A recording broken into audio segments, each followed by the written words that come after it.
Welcome back to our coverage on Buckeyes Now as we get ready for Ohio State and Michigan State coming up. It's a really big game on Thursday night, February the 25th, the third to last game of the regular season. The Buckeyes are going to try to get a sour taste out of their mouths after they tripped up a little bit in what I think was the college basketball game of the year last weekend against Michigan. I'm Brendan Gulick. That's Brett Hiltbrand. And Brett, you know, this game against Michigan State, if you looked at it before the season started and you knew you had a late season road game in East Lansing, it probably gives you the shivers. And then you look at the schedule, or I should say the Big Ten standings, and maybe you're tempted to exhale because they haven't had a great season.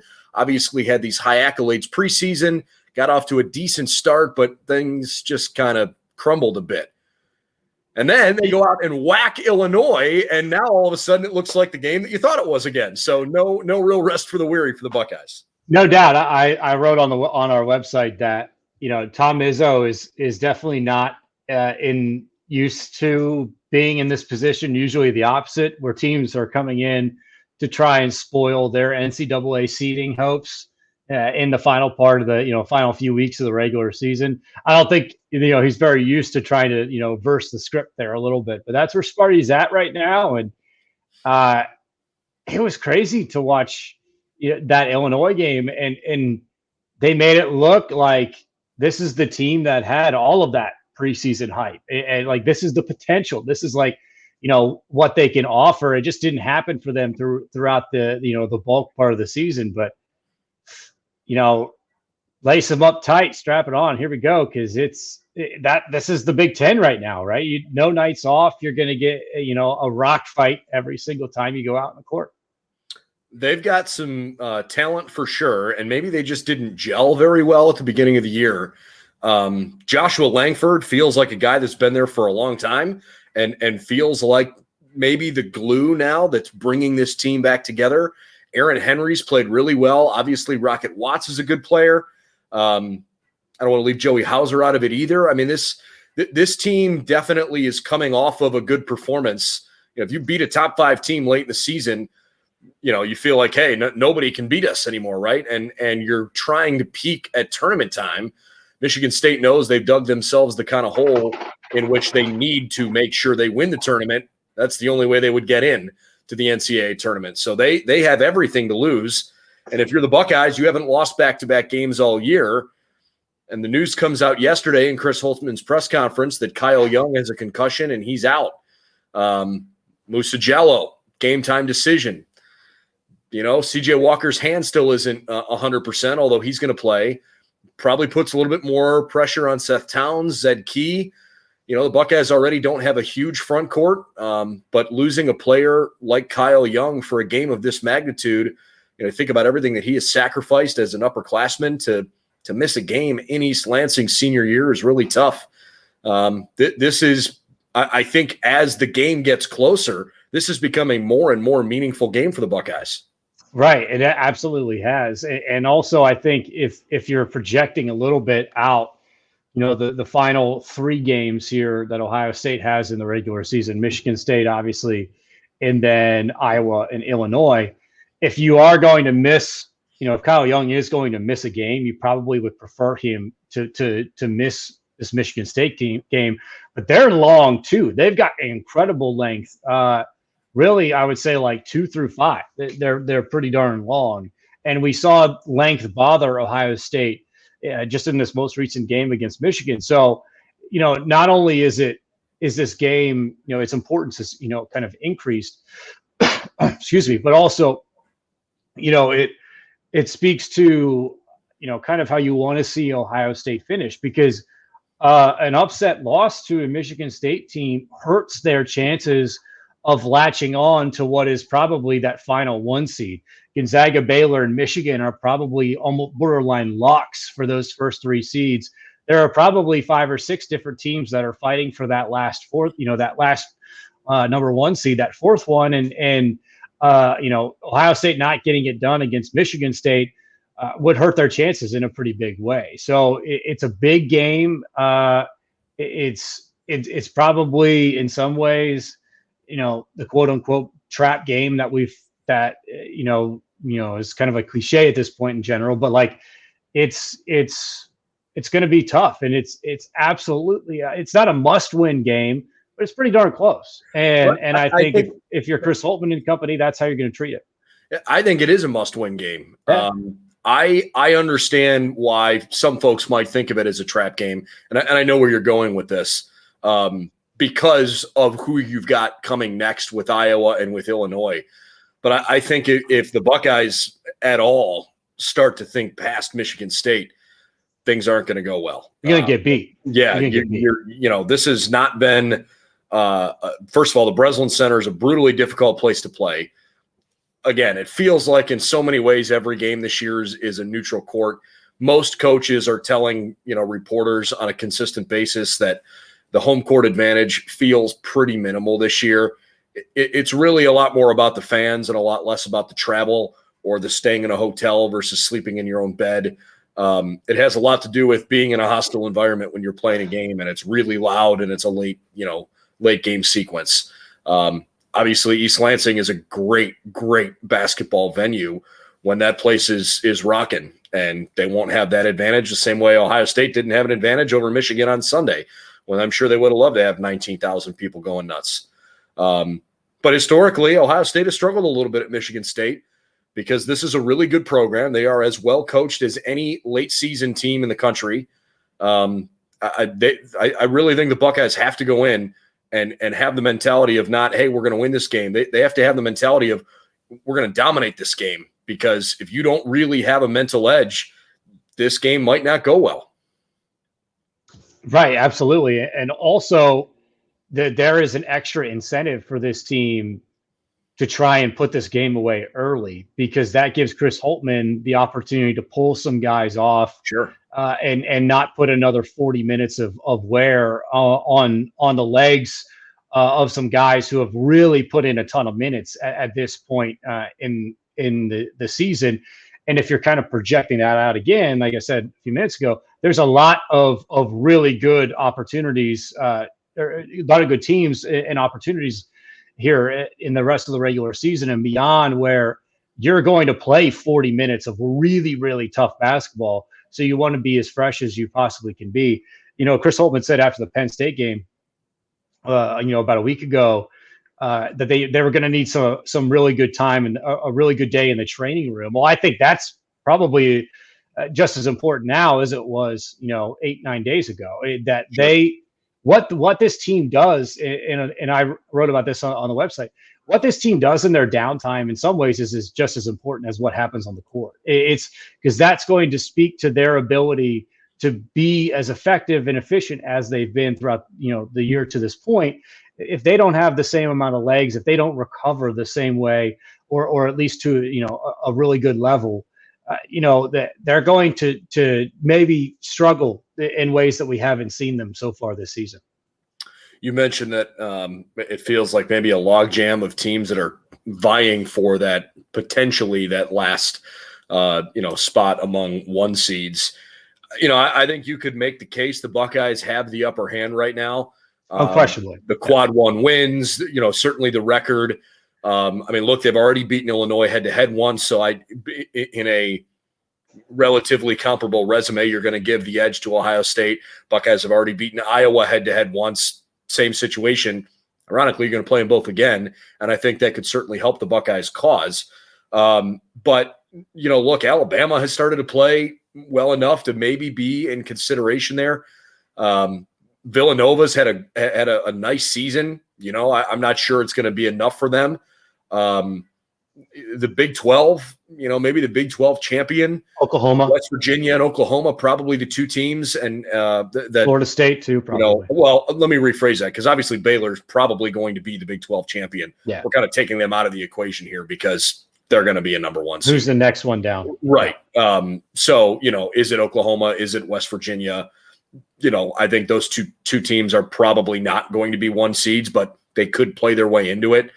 I've always kind of felt like the selection committee, when trying to determine number one seeds, don't put nearly as much emphasis on the tournament for the league tournaments as they do the regular season. They want much more body of work, which I think works in Ohio State's favor, because if the Buckeyes if they run the table, it should be a lock, right? If they win 2 of the next 3, you feel good about your chances. But what if one of those losses is to Illinois? Could be more of a coin flip there, and then maybe the tournament does matter. But I really do think the regular season has been more of a precedence, and the Buckeyes should feel good about the resume they put together in that regard. Unquestionably, if they win the final 3 remaining games of the regular season, you can mark that in Sharpie. They're a 1 seed, regardless of what happens in the conference tournament. I think, we can talk a lot, about, how the seeding affects everything, and how much of it a massive advantage it is to be a 1 seed compared to a 2 seed, and what that means for you historically. Since 85, when they expanded the tournament to 64 teams, of those 35 national championship teams, 22 have been 1 seeds. It's absolutely a huge advantage, and it's almost double than all the other seeds combined who have gone on to win titles. And so, if you have put in the effort and the success and the wins to lock up that 1 seed, you're at a massive advantage path-wise to be able to have a really good shot at winning the tournament. And so, in some ways, because that path is so much easier, it gives you the license, if you're Chris Holtmann and the coaching staff, to really go for it these last few games of the regular season, because you know that you don't necessarily, quote unquote, have to be at your best to win maybe the first, your round of 64, round of 32 games. The Big Ten tournament schedule was released today. Obviously, everybody in the league makes the tournament, but depending on how high you finish in the standings, a double bye is the goal, and that means you got to be one of the top 4 seeds in the tournament in order to have a bye directly to the quarterfinals. So the first round of the tournament will start Wednesday, March 10th. 12 plays 13, 11 plays 14. The winners of those games will play on Thursday, the following day. There will be the 5, 6, 7, 8, 9, and 10 remaining teams. For the right in those 4 games, it's 8 versus 9, 7 versus 10. The 5 seed will play either 12 or 13, and the 6 seed will play either 11 or 14. And the winners of those 4 games will go to the quarterfinals against the top 4 seeds in the tournament, which at this point, it's not impossible for Ohio State to fall out of the top 4, but it's pretty improbable. The Buckeyes should have a bye all the way to the quarterfinals, and I believe, off the top of my head, if they win at least one of these final 3 games, that should lock that up for them. They're in a really good spot to do that. So, and I think they're also doing it by win percentage too. I think that's factoring in, as opposed to the actual records, given some of the COVID layoffs that teams have had. Yeah, Michigan's not going to play the same number of games, right? Right. Period. So, I think with that, in that sense, it's probably a lock. And maybe in some ways it doesn't even matter really if you're 1, 2, 3, or 4, right? As long as you get the bye, it's probably advantageous across the board. And I think it's like that 2.5 days off or 3 days off or whatever it'll be is absolutely massive for this Ohio State team. That to be able to get these guys off their feet, that they probably wouldn't practice super hard to just be walkthroughs, run-throughs. That's huge. And so I think that's why you'll see, this kind of like maximum effort from Chris Holtmann and the Buckeyes these final 3 remaining games, because they want to lock up that rest time, for those buys. Well, and especially because if you win the tournament, even if you get the double bye, you got to win games Thursday, or I guess it's Friday's the quarterfinal day. You got to win a game Friday, Saturday, and Sunday. So you're going to play 3 days in a row, and we've talked ad nauseum about how beat up this team is right now. As much rest time as you can get leading up to the tournament, you take. But by the same token, you're playing in a tournament and you're running on adrenaline after a while, for sure. So a lot at stake right now. And as it pertains to Michigan State, I suppose considering the family connection and considering what happened last time out with Justin Arns not particularly playing very well against Michigan, I'm looking squarely at him to try and step up and have a big game. Without Kyle Young in the paint and without having that additional, physical presence for sure, but a guy Kyle Young is like the energy of this team. He's the heartbeat of this team. I'm kind of looking at a guy like Justin Arns and saying, hey, take a little pressure off of the guys in the interior, knock down a few shots from the outside in critical moments. That can really be a big step. So I'd like to see Arns play well here on Thursday tonight. Yeah, absolutely. And not only that, his length at 6'6", I think matches up pretty well with Michigan State in that regard too, especially if it comes down to having to shoot over guys, which is, when you're the guy that he's probably guarding is probably 2 or 3 inches taller than him, depending on who that is. They can go anywhere from 6'7" to 6'9" in that kind of 3-4 swingman kind of role, 2-3-4. So I think he's definitely, the guy to watch in this game for sure, because I also think it lends itself to kind of the idea of what I was talking about earlier.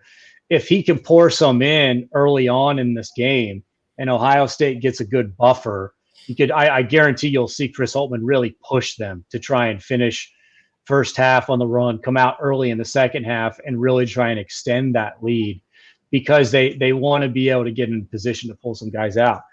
But I also think in this game, it is ripe for, something that we haven't seen a ton of from Ohio State in that kind of in, back, out ball movement type game.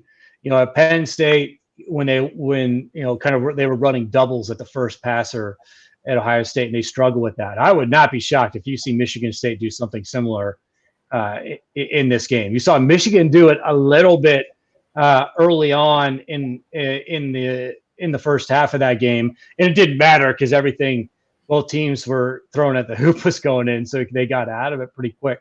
But it's a huge game, and I think that's like if what's kind of crazy about it is how games change given the landscape of college basketball week to week, game to game. Because 2 weeks ago, I don't know if we were thinking this. We were thinking that game going, at all. Michigan State's having a really bad year. There's no way that they can keep it as an Ohio State team. They're just going to go in, blow them out by 20. The starters are going to play 31 minutes or 28 minutes, and it'll be great. That's not going to be the case, this go around. It's going to be a battle. I also want to pay attention to Justice Suing because, clearly not his best game against Michigan. I think he did a few things to affect the box score in other ways than just scoring. But the lasting impression that you have of Justice Suing from the Michigan game is the really bad turnover late in the game that kind of helped the game to its conclusion. And obviously the Buckeyes lost, right? It's not his fault they lost, but it was a sloppy turnover that gave Michigan essentially an easy layup and won. And it made it difficult for Ohio State to mount a comeback from there. Suing played really well against Michigan State the last time around, and frankly, he got to the free throw line a bunch. He was 9 of 10 from the free throw line in that first game. He had 17 points. I think this could be a game where maybe he gets a little bit of his confidence back. And frankly, I think this team really needs him going into these last few games of the year, probably more than anybody else, Brett. I think Suing has been the most versatile player on the year because he's been pressed into playing point guard for a good chunk of the season out of necessity. And now it's more, maybe, hey, if the Buckeyes have to go a little bit smaller because they can't put Kyle on the floor, or if Zed Key gets in foul trouble, or Seth Towns' knee isn't quite enough to keep him out there consistently, having a good performance from Justice Suing really helps Chris Holtmann's team. It absolutely does. And I think too, he is probably, if we're kind of ranking this, right? Like, who are the Ohio State players, if you give them the ball, can go out, create, and find a shot, right? Create a look and pull the trigger. It's E.J. Liddell's probably 1A. Dwayne Washington's 1B. That's because Dwayne never saw a shot he didn't want to take. That's true. If it's there, it's going up. Justice Suing's 3rd on that list, I think, for me. And I think it's because his length helps. and also his versatility. He could go both sides. He's left-handed, shoot it, or left-hand dribble. He can shoot it off of that. Like there's some versatility there that I think gives Ohio State an option.